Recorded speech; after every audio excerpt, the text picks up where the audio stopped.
Moi, je ne crois pas à la restriction. Je pense que ce qui est très important, c'est de pouvoir avoir un régime qui vous va. Et si vous êtes capable de vous entendre, d'entendre votre corps et de reconnaître les signaux, vous verrez qu'il y a des produits qui vous font du bien et des produits qui ne vous font pas du bien. Alors, AVS avec Philippe Robichon.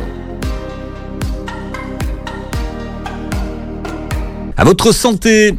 Je suis très content de retrouver le docteur Alouche et j'ai appris quelque chose de nouveau ce matin.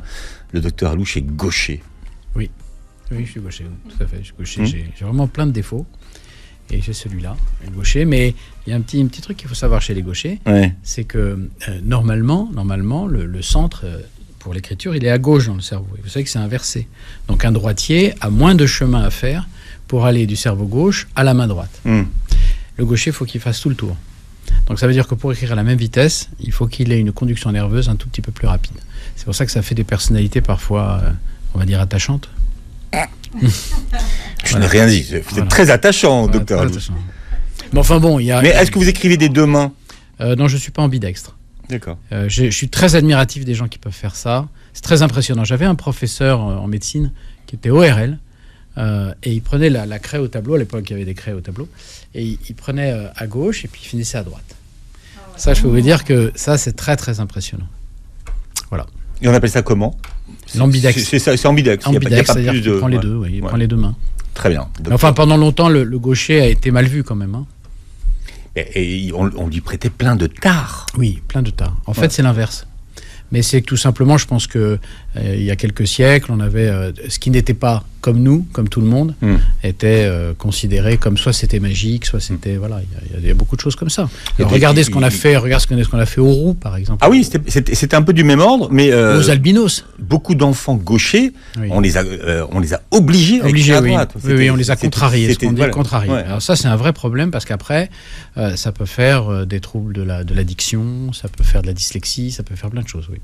Ne contrariez pas la nature. La nature, personne n'en a le contrôle. Ouais, et ça, on le voit en ce moment. Exactement. Alors, docteur Réginald Alouche, pour ceux qui le découvrent aujourd'hui, est ingénieur biomédical et chercheur dans le domaine de la prévention du diabète et du surpoids. Et vous publiez la nouvelle méthode hépatodétox, mincir durablement et sans danger grâce au foie. Alors quand je dis la nouvelle, c'est pas vraiment le titre, mais c'est la nouvelle version de votre méthode hépatodétox. Oui, parce qu'il faut être très, très franc et très honnête. En médecine, il se passe beaucoup de choses. Une année aujourd'hui, c'est 10 ans, il y a 50 ans. C'est-à-dire qu'il y a beaucoup de publications, il y a beaucoup de choses qu'on apprend, il y a des médicaments qui sortent, il y a de nouveaux espoirs qui se créent, il y a aussi des maladies qui se compliquent. Et donc, il faut, quand vous faites un livre, votre responsabilité, c'est de toujours le garder à jour et de pouvoir comme ça donner la meilleure information possible pour les gens. Parce que sinon, bon... Alors, de vous à moi, une nouvelle méthode, enfin une nouvelle version de votre méthode, voilà, c'est vraiment du travail parce qu'il faut tout revoir, quoi.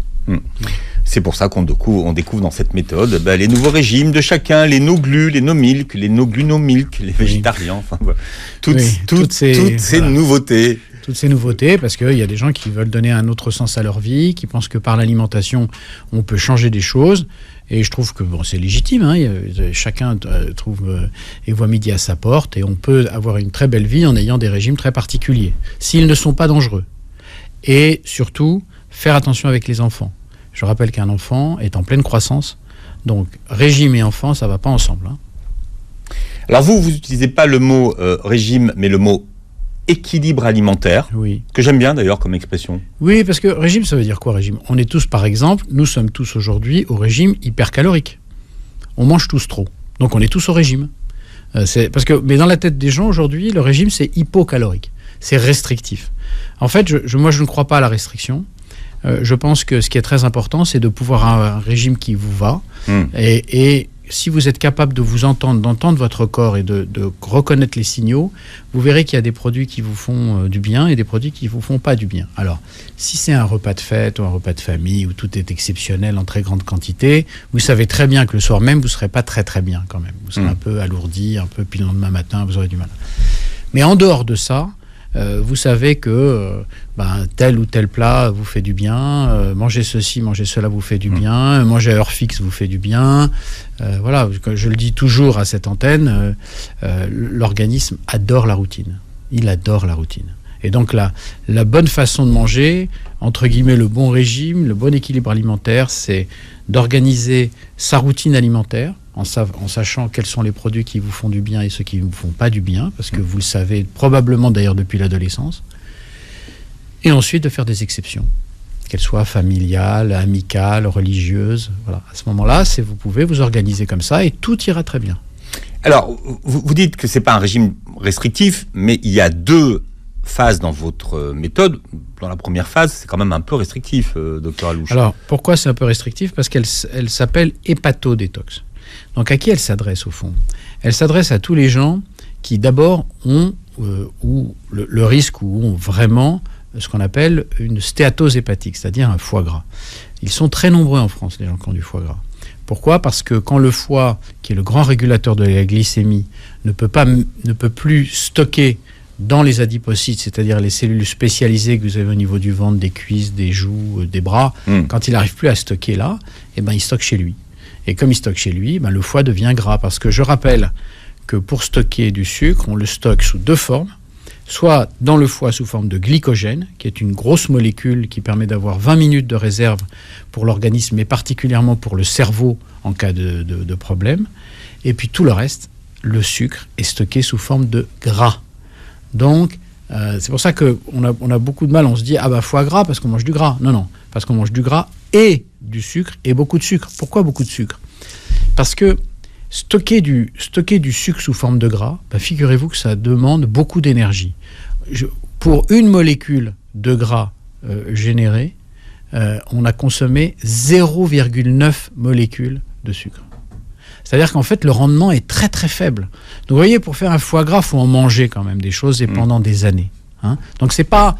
Je mange du sucre, il y en a trop, on le met en graisse. C'est vraiment une décision qui prend beaucoup d'énergie au foie et qui alourdit le foie, justement. C'est pour ça que cette phase d'attaque, soyons clairs, dans toute la semaine, à part le matin où on mange du féculent, donc on mange du pain, dans la journée, pas de féculents, pas de légumineuses. Sauf une fois par semaine, parce qu'il y a un repas d'excès où on peut manger ce qu'on veut. Et alors, j'ai trouvé qu'il n'y avait pas beaucoup de protéines dans votre petit déjeuner, dans la phase que vous appelez la phase d'attaque. Oui, parce que j'ai privilégié pour le petit déjeuner les formes glucidiques, les formes d'amidon, et ne pas trop charger. Alors, encore une fois... C'est un choix, voilà. C'est un choix. Non, je vous pose la question, je préfère être très très clair. Oui. Je ne suis pas le détenteur de la pierre philosophale nutritionnelle. On peut avoir plusieurs types de régimes, plusieurs types de propositions, et qui peuvent aboutir à des résultats. Quand vous avez mal à la tête, vous n'allez pas prendre un produit. Il y en a 10, 15, et ils marchent tous. Voilà. Ce que je veux dire, c'est que ma vision, mon expérience a montré que c'est le matin où on peut consommer des glucides. Et donc, à ce moment-là, ils seront brûlés parce que dans la journée, quand vous voulez le matin, en général, c'est que vous allez bouger, vous allez marcher, vous allez travailler, vous allez parler, vous allez réfléchir, et ainsi de suite. Et donc, les protéines, je les mets à midi et le soir. Et il y a ensuite une deuxième phase. En dehors pour le matin, de ceux qui préfèrent le fromage frais, parce qu'il y a un peu les protéines du lait. Voilà. Mais en dehors de ça... Je suis en train de gratter. Vous grattez, mais vous avez raison, parce que c'est des questions que les gens se posent. Et pourquoi gratter parce que moi, je préfère les petits déjeuners salés. C'est pour ça que je grattais. Et beaucoup de gens préfèrent les petits déjeuners salés. C'est pour ça que je grattais. Mais sur la baguette tradition, vous pouvez mettre de l'huile d'olive, vous pouvez mettre du fromage frais, vous pouvez mettre des choses comme ça, il n'y a pas de problème. Et puis, franchement, vous voulez un œuf le matin ? Mangez un œuf le matin. Oui. Voilà. Oui, et alors, belle affaire. Voilà. Le nutritionniste qui va vous dire, non, parce que l'œuf, Attendez. Vous savez ce qu'il faut pour prouver un fait en nutrition ? Il faut demander à des milliers de gens d'avoir cette attitude, à d'autres milliers de gens de faire une attitude contraire et de comparer 5 ans après.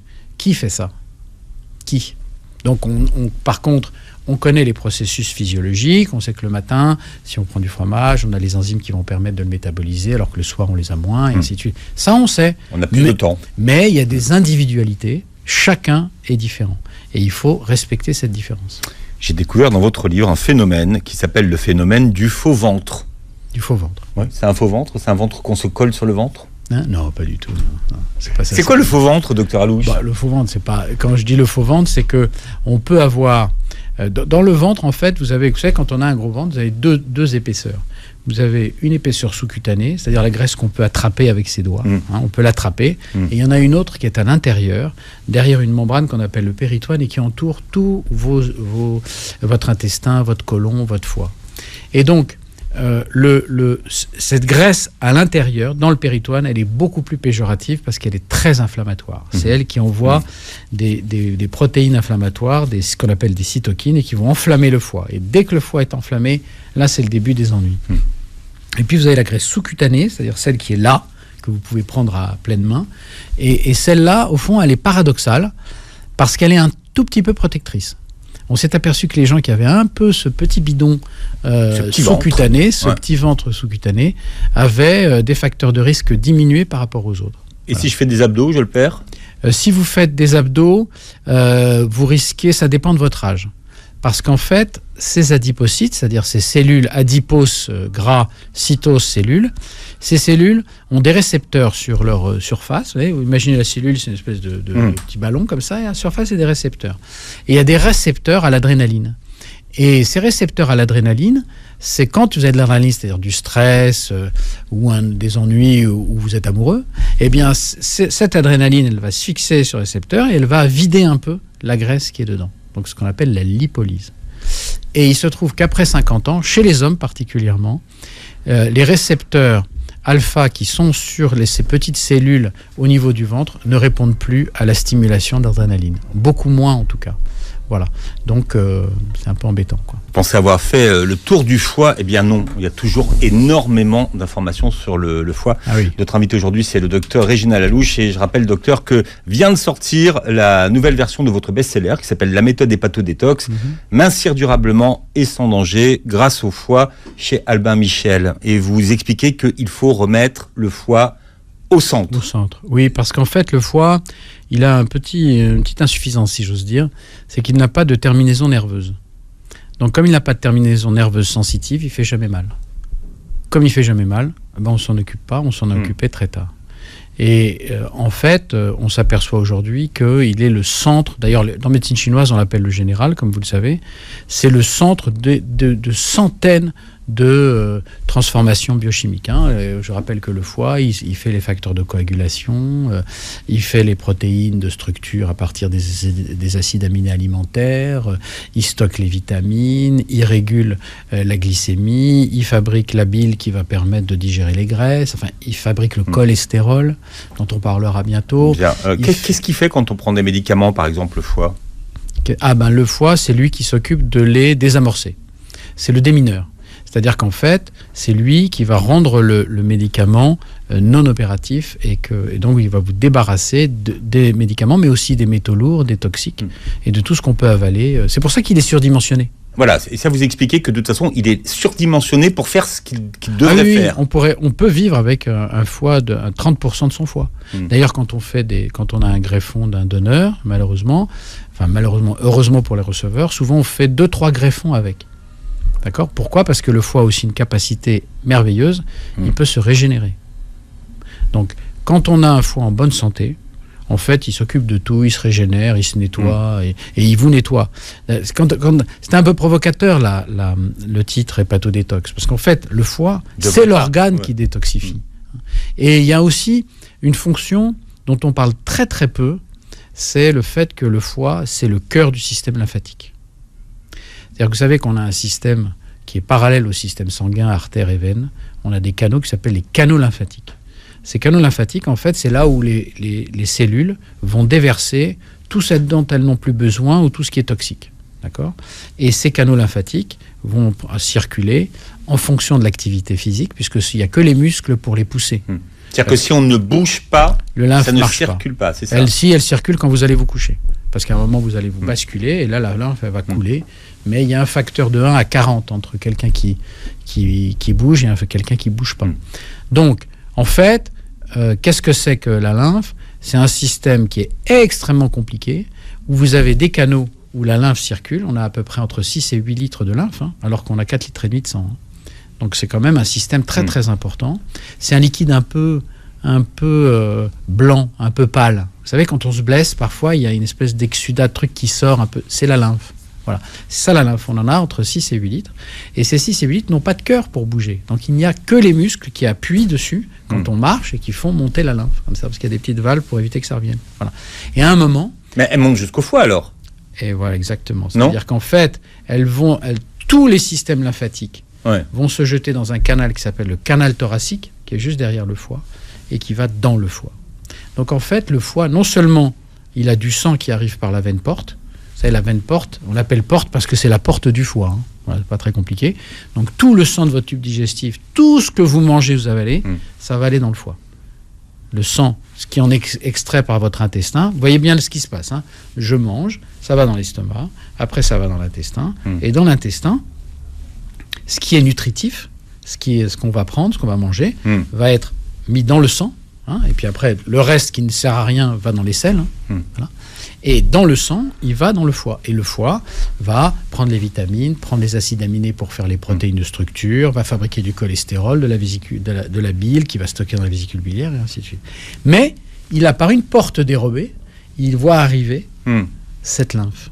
Et cette lymphe, c'est en fait là où il va débarrasser toutes les vieilles membranes. En fait, la lymphe, c'est la poubelle de votre corps. Voilà. C'est les éboueurs. C'est les éboueurs. Donc elle prend les poubelles. D'ailleurs, vous savez, les ganglions, quand on a un ganglion, quand on a une fièvre, qu'est-ce que c'est un ganglion? Eh bien, le ganglion, il est sur le trajet des vaisseaux lymphatiques. Il y a des checkpoints sur les canaux lymphatiques, il y a des checkpoints où il y a des gardiens. Ils s'appellent les lymphocytes. Lymphocytes. Lymphe, la lymphe, cytose, la cellule. Hein. C'est pour ça que le médecin, quand il vous examine, recherche la présence des ganglions. Des ganglions. Exactement, parce que dès qu'il y a un problème, que ce soit infectieux, traumatique ou cancéreux, c'est les premiers indicateurs qui disent attention, il y a quelque chose, c'est les ganglions. Et souvent, on découvre des problèmes en voyant s'il y a des ganglions ou pas. Voilà, c'est pour ça que palper les aires ganglionnaires, c'est toujours très important. Alors, on a ceux au niveau du cou, il y en a d'autres. Hein. Il y en a partout. Ouais. Dans l'aine, ceux qui sont accessibles, hein. Il y en a qu'on ne peut pas aller chercher. Il y en a en sus-claviculaire, il y en a au cou. Quand on a un petit rhume ou une angine, on les sent, ils sont là. Hein. Il y en a dans l'aine, effectivement, il y en a sous le genou, enfin dans le pli genou. Avant, quand les bons médecins vous examinaient encore et qu'ils vous palpaient, c'est ce qu'ils recherchaient. Exactement, on recherchait les ganglions parce qu'on n'avait pas de moyens d'investigation qui permettaient d'aller les voir. Et donc je reviens à la lymphe. Cette lymphe, en fait, elle est chargée des poubelles, elle est chargée aussi des bactéries, mortes ou pas, des virus morts ou pas, et ils arrivent dans le foie, et le foie, lui, il fait le grand nettoyage. Ça veut dire que le système lymphatique se déverse dans le foie, c'est ça qu'il faut comprendre. Exactement. Donc le foie est le premier organe lymphoïde. C'est lui le patron de la lymphe. Voilà, c'est extraordinaire. Lymphoïde. Voilà, donc on l'oublie parce que on l'oublie et il y a même quelque chose d'important. Figurez-vous que quand je vous ai offert le dessin, vous avalez un steak par exemple, vous mangez une bonne entrecôte bien grasse, ok ? Vous l'avalez, elle va dans l'estomac va faire une espèce de bouillie parce qu'il y a de l'acidité dans l'estomac. Vous savez que dans l'estomac, il y a autant d'acidité que dans une batterie de voiture. Hein. C'est même plus ça.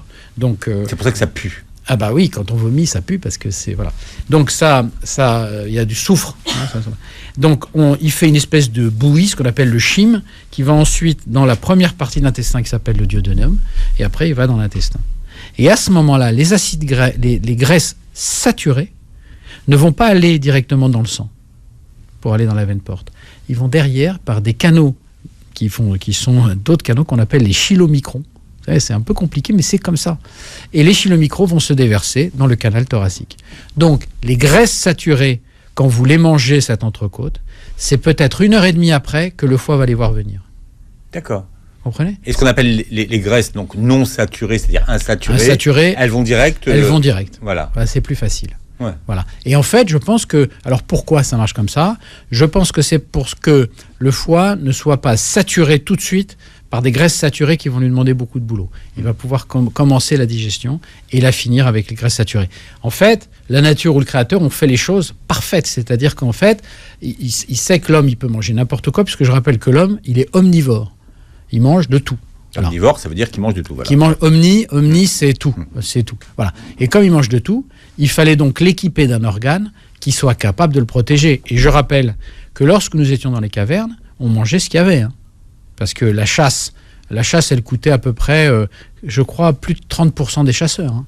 des 30% des On mecs n'était revenaient pas sûr de revenir. Exactement. Parce on voulait dévorer une bête, mais on pouvait être dévoré aussi. Et donc, qu'est-ce que faisaient les gens autour de leur caverne? Ils mangeaient ce qu'il y avait, des racines, des trucs qui étaient probablement pleines de terre, donc pleines de germes. Donc il fallait un organe qui soit capable de nous protéger. C'est pour ça qu'il est aussi immense. C'est le plus gros organe de notre organisme après la peau. Voilà. Donc c'est important de comprendre ça. La peau est un organe. Donc soyez gentils avec votre foie. Qu'est-ce qui se passe quand on mange des fibres? Qu'est-ce qui se passe quand on mange des fibres? Alors d'abord, les fibres, elles ont... Parce qu'on a des fibres dans la première partie de votre, oui. de votre méthode. Les fibres, c'est très important. Pourquoi c'est très important? Parce que d'abord, elles ont une fonction fondamentale dans la gestion des sucres et de la glycémie. Comprenez, si vous mangez un sucre tout seul, il rentre dans votre organisme, dès que le sucre apparaît dans le sang, l'insuline est sécrétée. Tchac! Et à ce moment-là, la glycémie augmente d'un coup comme ça. Mais si intelligemment, ce sucre, cet amidon par exemple, va être dans des fibres, les fibres vont compliquer son absorption. Et donc au lieu de monter comme ça la glycémie, elle va monter comme ça. Elle va beaucoup moins monter. D'accord? Donc ça, c'est le premier argument des fibres. Pourquoi c'est important de manger des fibres? Exactement. Deuxième importance, c'est que les fibres, en fait, sont des éléments qui sont... Alors, il y a des fibres solubles et insolubles, mais ce sont elles qui nourrissent la flore bactérienne intestinale. Vous savez que dans notre intestin, nous avons à peu près un peu plus de 1000 espèces de bactéries. Il faut bien imaginer notre intestin avec plusieurs mètres, 4 à 5 mètres, et puis il y a tous les centimètres. Imaginez que vous ayez un peuple différent. D'accord? Et ce peuple, chaque peuple a sa fonction. D'accord? Et en plus, le peuple 1 est d'accord avec le 2, est d'accord avec le 3. Parce que quand il n'est pas d'accord, ça s'appelle la tourista. C'est-à-dire qu'on a... Voilà, c'est la diarrhée. Oula. Et sachez une chose, il y a une très brillante publication... numéro 3 aux États-Unis. Voilà. Il y a 5 ans, qui a été faite par une femme incroyable, une américaine qui connaît la flore de façon incroyable. Et son nom va me revenir. Et elle a publié qu'en fait, chaque bactérie parle 2 langues. Elle parle la sienne et celle de ses voisins. Donc en fait, les bactéries se parlent. C'est-à-dire qu'il y a une vraie communication. Et figurez-vous que les bactéries parlent aussi à votre cerveau. C'est-à-dire qu'elles envoient des signaux hormonaux pour le cerveau. D'accord? Et c'est pour ça que la composition de votre flore bactérienne est très très importante. Elle vous vient de vos ancêtres, elle vient de votre mère, de votre grand-mère, ainsi de suite. Et cette flore, elle va conditionner la vie de votre intestin. Et les fibres solubles, on les appelle les prébiotiques, pas les probiotiques. Les prébiotiques, c'est-à-dire des fibres que vont boulotter les... Donc vous voyez bien que en fonction des fibres que vous mangez, vous allez plus ou moins chouchouter votre flore. Qui nourrissent. Et elles se nourrissent de ces fibres. Voilà. Et alors quand c'est soluble, ça va. Quand c'est insoluble, qu'est-ce qui se passe? Elles n'arrivent pas à manger, elles prolifèrent, elles font un petit directement gaz dans le côlon. Dans le côlon, qui est le fermenteur. Et le côlon va faire une deuxième fermentation, une première fermentation importante pour extraire encore un peu d'aliments dans le truc. Et ce qu'on ne peut pas extraire, et les bactéries, ce sont les sels. Voilà. D'accord. C'est QFD. Donc les fibres, c'est important. Et il ne faut pas de régime sans fibres. Alors le docteur Réginald Dalouche est avec nous ce matin sur Beurre FM. Je vous ai écouté dans un podcast qui est passionnant avec une fille que j'adore, qui s'appelle Marion Kaplan. Oui. Il était un foie. J'étais jaloux du titre. On avait bossé dessus, je me rappelais à une époque. C'est passionnant d'ailleurs. Oui. Ça dure une petite heure et demie. Donc, voilà. Mais c'est vrai que vous, le foie, ça vous passionne. Vous pouvez en parler des heures et des heures. Alors, on a découvert récemment, finalement, que tous les organes avaient leur propre rythme, surtout le foie. Oui. Alors, en fait, c'est normalement, tous les organes sont sous les ordres d'un noyau qui s'appelle le noyau suprachiasmatique, qui est juste derrière le nerf optique au niveau des yeux. Et c'est l'horloge métabolique de notre cerveau. Donc il donne les rythmes à tout le monde. Voilà. Comme un ordinateur. Vous savez, dans un ordinateur, on a une horloge centrale. Et cette horloge centrale, elle donne le rythme à tous les systèmes, que ce soit l'UART, la mémoire, les disques, et ainsi de suite. Et donc, en fait, mais chaque organe a sa propre horloge. C'est-à-dire que les cellules sont capables de fonctionner différemment et de ne plus être coordonnées. Alors pourquoi je dis ça? Parce qu'il y a une très bonne publication qui a été faite en novembre 2020, je crois, dans Hepatology, qui est la revue de publication pour les hépatologues. et qui a montré qu'en fait, il y a le foie de jour et le foie de nuit. Dans le foie de jour, il régule la glycémie, il s'occupe de beaucoup de choses, il fait de la coagulation, il fait les vitamines, il fait voilà. Et puis à un moment, la nuit, on pense que c'est entre minuit et 1h, à la nuit tombée.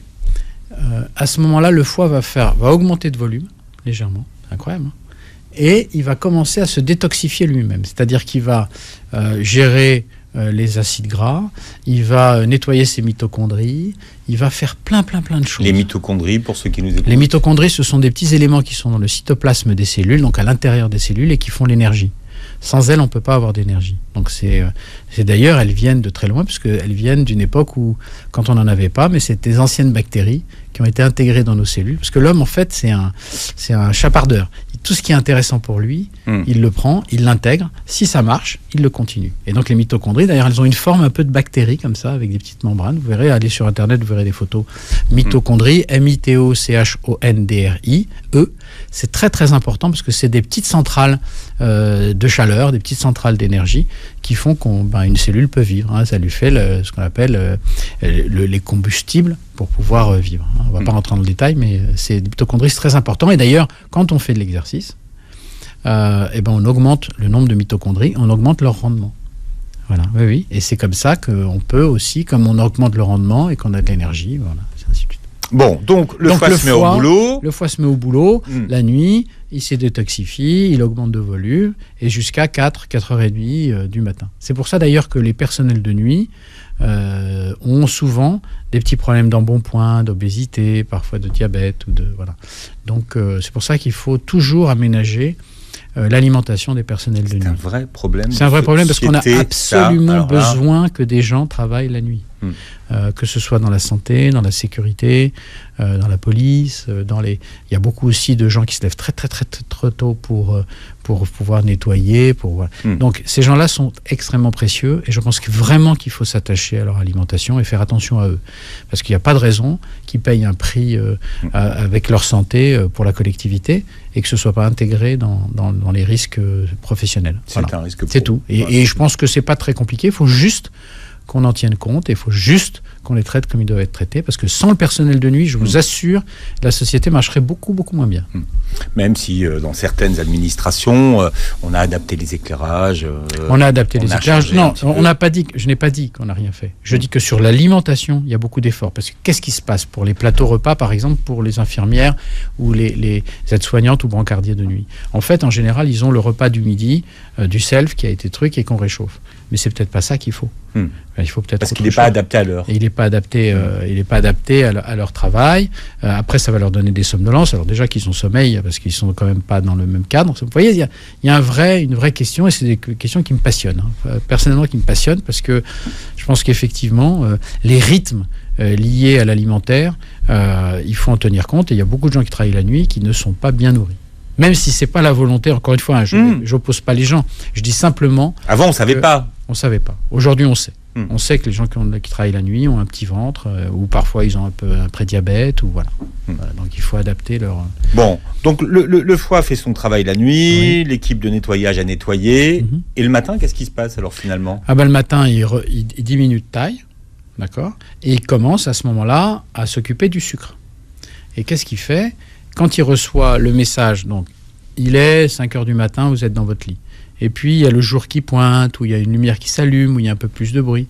À ce moment-là, le noyau suprachiasmatique va envoyer une information aux glandes surrénales. Les glandes surrénales, c'est des glandes qui sont au-dessus des reins et qui font les corticoïdes, les hormones de la préparation au combat. Voilà. Donc il envoie ce message. Ces corticoïdes sont sécrétés, ce cortisol est sécrété, et à ce moment-là, le foie voit le cortisol, il dit « Ah, il faut se lever, il faut aller se battre, donc je vais vous lâcher un peu de sucre pour que vous ayez un peu d'énergie. » Donc le foie lâche du sucre.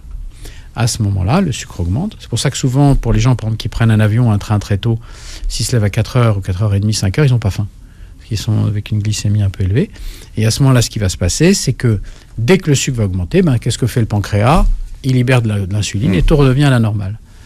Et puis, parfois, ça ne revient pas à la normale. Il y a beaucoup de gens qui ont des glycémies le matin qui sont élevées, alors qu'ils vont très bien. alors qu'ils ne sont pas diabétiques ni prédiabétiques, c'est tout simplement parce que leur foie est devenu insulino-résistant. C'est-à-dire qu'il n'entend plus les signaux venant de l'insuline. Vous savez, l'insuline, je rappelle, c'est une hormone qui est sécrétée par le pancréas et qui est une hormone qui est sécrétée dès qu'on mange du sucre. Et cette hormone a pour mission de faire rentrer le sucre qui est dans le sang, dans les cellules.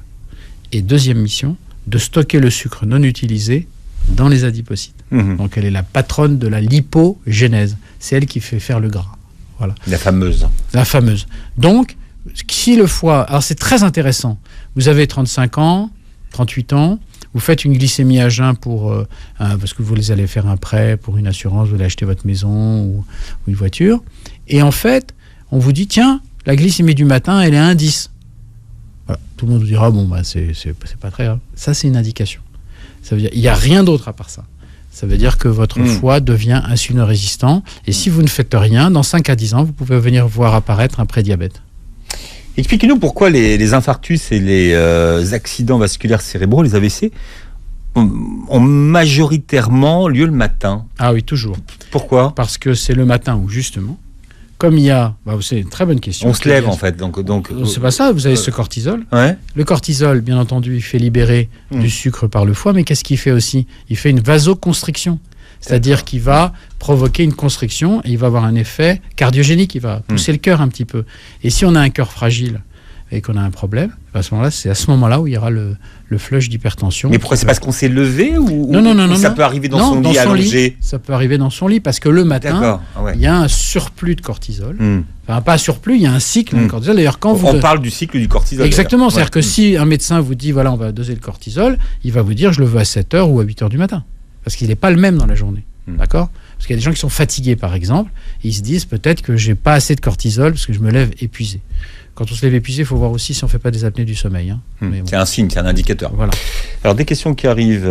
Docteur Alouche, pourquoi est-ce qu'on recommande de ne pas boire d'alcool quand on est sous traitement médical ? C'est une très bonne question parce qu'en fait, il y a une compétition entre quand le foie voit de l'alcool ou du fructose, eh bien, il fait que ça. Il va désamorcer l'alcool. Parce que l'alcool est un puissant toxique pour le cerveau. Donc, ce qu'il fait, il s'occupe de l'alcool. Donc, d'abord, en premier. En priorité. Donc, comme il s'occupe de l'alcool, s'il voit arriver un médicament, il s'occupera du médicament après. Donc, en fait, le fait de boire de l'alcool avec un médicament rend le médicament beaucoup plus actif. C'est pour ça qu'on recommande de ne pas boire d'alcool avec les anxiolytiques, avec les antidépresseurs, avec les antibiotiques, parce qu'à ce moment-là, ce qui se passe, c'est que la dose que vous avez va être artificiellement amplifiée par le fait que vous buvez de l'alcool. D'accord. Donc c'est pour ça que ça n'a rien à voir avec les antibiotiques, c'est vrai de tous les médicaments. C'est vrai de tous les médicaments qui ont un métabolisme hépatique, c'est-à-dire que c'est dont c'est le foie qui s'occupe. Il y a aujourd'hui des médicaments qui sont en fait qui sont jamais inactivés. La pilule, par exemple, qui n'est pas inactivée et qui donc quand une femme prend une pilule, quand elle va uriner, la pilule va être dans le fleuve de façon active. D'où les problèmes, si vous voulez, que nous avons. C'est la même chose avec certains antibiotiques. C'est pour ça que souvent, il faut doser dans les eaux du robinet. Il faut aussi doser les antibiotiques et les œstroprogestatifs. Qu'on retrouve dans l'eau du robinet, qui ne sont pas filtrés. Voilà. Donc, vous voyez que on vit dans une... Il n'y a chez moi aucune négation. Il n'y a pas de négation. Je dis simplement qu'on vit dans une société très complexe et qu'on ne peut pas avoir de remède simple à des choses très complexes. C'est ce que je veux dire. C'est pour ça que quand j'entends il n'y a qu'à Faucon, il n'y a qu'à Faucon, il n'y a pas qu'à Faucon. C'est très compliqué ce qu'on fait. Alors, autre question. Mais on vit à 68 millions de Français. Plutôt, je touche du bois, en bonne santé, avec un corps médical. On dit ce qu'on dit, mais la France, il vaut mieux être soigné en France qu'à l'étranger. Excusez-moi de dire ça. Alors, docteur Alouche, vous avez parlé de la NASH tout à l'heure. Beaucoup de personnes qui souffrent de NASH ne le savent pas. Comment on sait si on a une NASH ? Est-ce qu'il y a un examen à faire ? Oui, il y a un examen à faire. Il y a 2 examens à faire quand on a... Alors, la NASH, en anglais, non-alcoolique stéatose hépatique. En gros, c'est le foie gras qui n'est pas lié à l'alcool, parce que l'alcool aussi donne du foie gras. Voilà. Donc, si on cumule les sucres, les graisses et l'alcool, on cumule un risque de NASH. Alors, la NASH, elle n'a aucun symptôme. Et tant qu'elle reste au stade de NASH, elle est réversible. D'accord ? On peut avoir une NASH réversible. Il faut le savoir quand même. Hein, Mais est-ce qu'on peut palper son foie? Non, alors, quand on a un foie très gros, parce que souvent la NASH s'accompagne de ce qu'on appelle une hépatomégalie, mégalie gros, hépato foie. Mais souvent, ce qu'il faut faire, c'est une échographie. Soit on fait une échographie, on peut la compléter aussi par un test sanguin où on va mesurer les alates. Les alates, c'est les SGPT aussi, on voit ça. Les alates, mais il n'y a pas de Z. Plus loin, alates, A-L-A-T, qui sont des enzymes. C'est facile à comprendre. Ces enzymes, ils sont dans la cellule hépatique. Ils ont un taux qui, normalement, est inférieur à 40 ou à 55, ça dépend des labos. Moi, je dis qu'il faut qu'ils soient inférieurs à 25-30. D'accord ? Qu'est-ce qui se passe ? Si votre foie est en mauvais état, certaines cellules vont exploser. Et quand elles explosent, elles libèrent dans le sang ces alates. Donc, mesurer les alates, c'est avoir une photographie de la santé de son foie. S'il y a trop d'alates, ça veut dire que le foie est détruit. Par exemple, dans une hépatite virale, les alates montent à plusieurs centaines. D'accord ? Donc vous le voyez tout de suite, rien que tout de suite. Alors que dans une NASH, ils vont être à 40, 50, 60, 70, 100. Jamais plus. Mais vous avez un fibroscan. Et un fibroscan. Le fibroscan, c'est une machine qui permet de voir d'abord de mesurer la stéatose. D'accord ? On mesure la quantité, savoir si c'est une stéatose de niveau 1, niveau 2, niveau 3. Et ça mesure aussi la fibrose. Parce que la mauvaise nouvelle, c'est que si on laisse la stéatose, la NASH, perdurer, à ce moment-là, la défense du foie, ça va être de se fibroser. Alors, c'est quoi la fibrose ? C'est que, viens pas m'embêter, quoi. C'est-à-dire que je mets autour de mes cellules, je mets un petit mur avec des fibres, parce que j'en ai marre. Voilà. Mais ça, c'est un défaut. Comme toutes les forteresses, à un moment, on a besoin d'eau et de manger. Et donc, elle s'asphyxie. Et l'asphyxie, ça peut aboutir à la cirrhose. Le docteur Réginald Alouche, la méthode Hépatodétox, mincir durablement et sans danger grâce au foie. Chez Albin Michel, la nouvelle version est arrivée. Vous réécouterez. Ah ouais, là, c'est un scoop. Hein. C'est un scoop. Moi, j'ai eu un avant tout le monde. Voilà. Oui, mais ça, vous êtes l'immense Philippe Robichon. Et là, je me la... Voilà. Vous pouvez, vous avez le droit. Je peux. Voilà. Et vous réécoutez l'émission en podcast sur beurrefm.net et vous verrez la captation de cette émission sur notre chaîne YouTube. Merci, docteur Alouche. À très bientôt. Passez une très belle journée santé sur Beurre FM.